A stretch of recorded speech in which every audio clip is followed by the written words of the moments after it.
Je vais essayer de relever ce défi, Madame la Présidente. Déjà un petit peu d'histoire, il faut savoir que Deng Xiaoping est passé par le Creusot comme ouvrier, et donc il a fréquenté cette région, et je pense qu'il a dû avoir ici des propos plus intéressants que ceux que vous avez cités, Monsieur Odoul. Alors, Monsieur Odoul, vos propos, on les connaît, je ne m'y attarde pas davantage. Vous n'êtes pas dans le sujet régional, vous êtes sur d'autres sujets, dans un monde alternatif, un peu ailleurs, jamais vraiment dans la région. Juste une chose, ce budget ne sert pas à rien, notre action ne sert pas à rien, et la sinistrose dans laquelle vous essayez d'engluer le débat régional ne sert, elle, vraiment à rien. Elle est totalement contre-productive. Et si on regarde ce que dit l'Est républicain, le 19 novembre dernier, il relève quand même qu'il y a des indicateurs économiques qui sont au vert. On connaît la situation socio-économique de cette région, on connaît ses difficultés, mais présenter tout en noir ne vous aidera pas à vous faire élire et n'aidera pas la région en tout cas. S'agissant de ce débat sur le budget primitif, plus généralement, Monsieur Joyandet, nous avons le plus grand respect pour les magistrats administratifs de la Cour des comptes et des chambres régionales des comptes, mais nous ne sommes pas des magistrats administratifs. Nous sommes des élus politiques, et il y a des recommandations, mais nous faisons des choix politiques, des décisions qui orientent le budget, qui orientent les actions régionales. Donc je crois que la différence, elle mérite d'être notée parce qu'on fait des choix en connaissance de cause. Et j'ai beaucoup apprécié, je pense que c'est une utile pédagogie budgétaire, votre exercice de virtuosité budgétaire, mais reconnaissez avec nous qu'il a quand même un peu fait pchit. Alors je dis pas ça parce que c'est Jacques Chirac qui citait, j'ai beaucoup de références de droite en ce moment, je file un mauvais coton, pour rester dans le coton, mais cette virtuosité budgétaire, en dehors du fait qu'on peut la contester sur la démonstration, mais je crois que ça n'intéresse pas vraiment les gens, elle vient surtout masquer autre chose.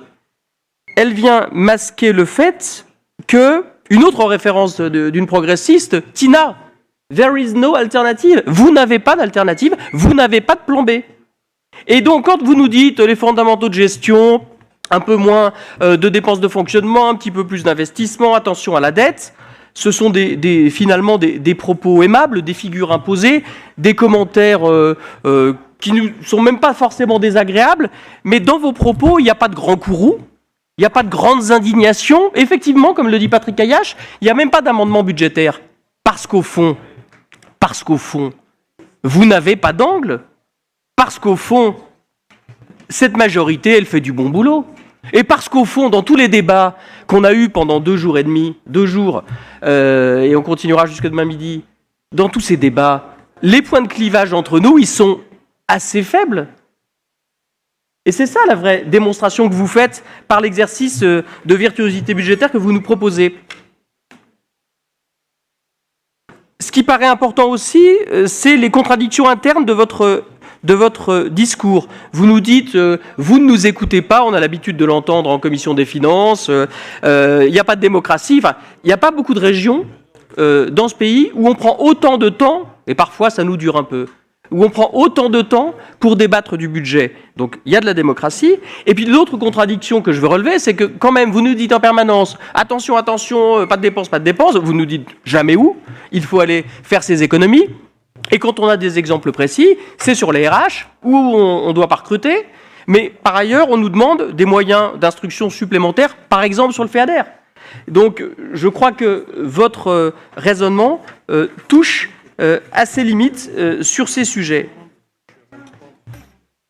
On est, dans cette majorité, dans une très grande cohérence politique, à la fois sur la gestion budgétaire, la stratégie pluriannuelle d'investissement à la hausse, on a rappelé les chiffres, 285 millions d'euros en 2016, 527 millions en 2020. Nous l'avions dit, c'est fait, les engagements que vous reprochiez à Marguerite du fait de ne pas tenir. Nous sommes dans une très grande cohérence politique sur le fond, sur l'intervention publique, et nous sommes en phase avec les attentes de la population en ce moment. Les immenses attentes de la population, elles s'expriment dans la rue. C'est la transition écologique, la justice sociale. Et sur ces sujets, nous sommes au rendez-vous. Alors, j'ai entendu les amendements proposés par le Rassemblement national, des amendements de démagogie facile qui ne servent à rien, sur baisser les indemnités, continuer d'abîmer la démocratie comme ça, vous verrez ce qui arrivera. Je pense que ça ne sert vraiment pas à grand-chose.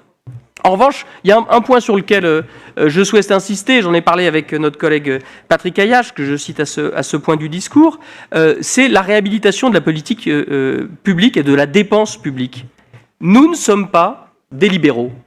Vous disiez tout à l'heure, j'ai une expression qui est dans la sincérité, et nous vous donnons acte de cette sincérité, M. Joyandet. Nous ne sommes pas des libéraux. Il n'y a pas, à l'échelle internationale, à l'échelle nationale ou à l'échelle régionale, une main invisible qui conduit à la juste allocation des ressources, à l'allocation optimale des ressources de façon naturelle. Alors oui, il faut, pour rééquilibrer les choses, prélever de l'impôt d'un côté et proposer des services de l'autre. Et avec l'impôt qu'on prélève, on fabrique du service public régional, on fabrique de la cohésion territoriale, on rend du pouvoir d'achat sur des services utiles à la population, on invente des politiques publiques nouvelles. Au fond, ce débat, il appelle deux conclusions. Nous sommes conformes à nos identités politiques. Vous restez de droite, votre groupe reste de droite, et nous restons dans une logique qui est la logique de gauche qui nous porte. L'ancien monde résiste, les anciens clivages aussi, et je veux rassurer nos concitoyens, cette région, elle est bien gérée. Je ne veux pas qu'on reste sur l'idée de l'effet ciseau qui va forcément détériorer les finances régionales au point qu'on va bientôt tous être exposés à une catastrophe budgétaire. Les ratios sont bons. Les ratios sont bons, ils sont maîtrisés. L'effet ciseau, c'est pas pour tout de suite. La dégradation des comptes que vous présentez, elle n'est pas au rendez-vous.